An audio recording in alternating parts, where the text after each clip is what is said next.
Hi everyone, welcome to my Khorisa food blog. আজি মই আপোনালোকক দেখাব খুজিছো লোকেল মুৰ্গী কোমোৰা দি বনোৱা। মানুহে হাঁহৰ মাংসৰ লগত বেছিকৈ খাই কোমোৰা দি, কিন্তু মই আজি লোকেল চিকেনৰ লগত বনাইছো। হেহে ভাবিলো আপোনালোকৰ লগত মই ভিডিঅটো শেয়াৰ কৰো। আৰু মইনো কেনেকৈ বনাইছো আপোনালোকে এবাৰ চাওক ভিডিঅটো প্ৰথমৰ পৰা শেষলৈ। আৰু আপোনালোকলৈ মোৰ এটা অনুৰোধ থাকিল, যিসকলে মোৰ ভিডিঅটো চাই ভাল পায় তেওঁলোকে মোৰ চেনেলটো এবাৰ সাবস্ক্ৰাইব কৰিব। আহকচোন কেনেকৈ বনাও আপোনালোকক এবাৰ দেখাও। লোকেল চিকেন বনাবলৈ মই এখিনি লোকেল চিকেন লৈছো, এখিনি আৰু লৈছো মই এটুকুৰা কোমোৰা আৰু এটা ক্যাপসিকাম জলকীয়া, আৰু মই লৈছো 6-7টা মান এনেকুৱা সৰু সৰু পিয়াজ, আৰু মই লৈছো 1 চামুচ নহৰু বাটা, 1 চামুচ আদা বটা, 2টা কেঁচা জলকীয়া, কেইটামান গোটা জিৰা, 1 চামুচ ধনিয়া আৰু জিৰাৰ গুৰি, আৰু 1 চামুচ চিকেন মছলা। মই আন্দাজ অনুযায়ী অলপমান হালধি, নিমখ, কেঁচা মিঠাতেল এনেকে দি পেলে আৰু 3টা পিয়াজ কাটি লৈ এনেকৈ মই ইয়াতে অলপ সানি মেৰিনেট কৰি থম। আধা ঘণ্টা মই মেৰিনেট কৰি ৰাখিম।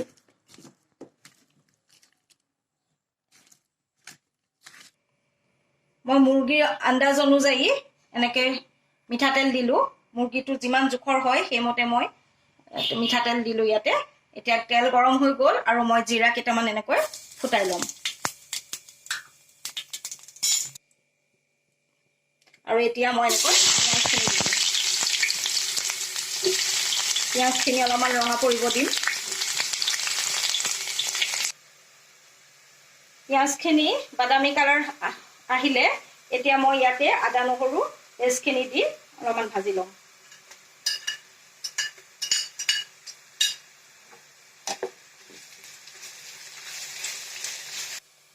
আদা নহৰু ভাজা হৈ গ'ল, এতিয়া মই চিকেনখিনি এনেকৈ ইয়াত দি দিম।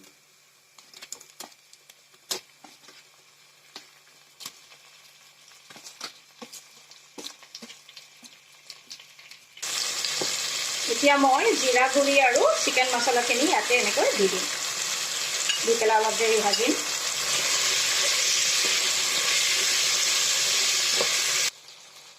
চিকেনখিনি ভাজা হৈ গ'ল, প্ৰায় মই 10 মিনিট মান এনেকৈ চিকেনখিনি মিডিয়াম টু লো ফ্লেমত ভাজিলো। এতিয়া মই কোমোৰাখিনি দি দিম। কোমোৰাখিনি আৰু ক্যাপসিকামখিনি দি মই অলপ দেৰি ভাজিম।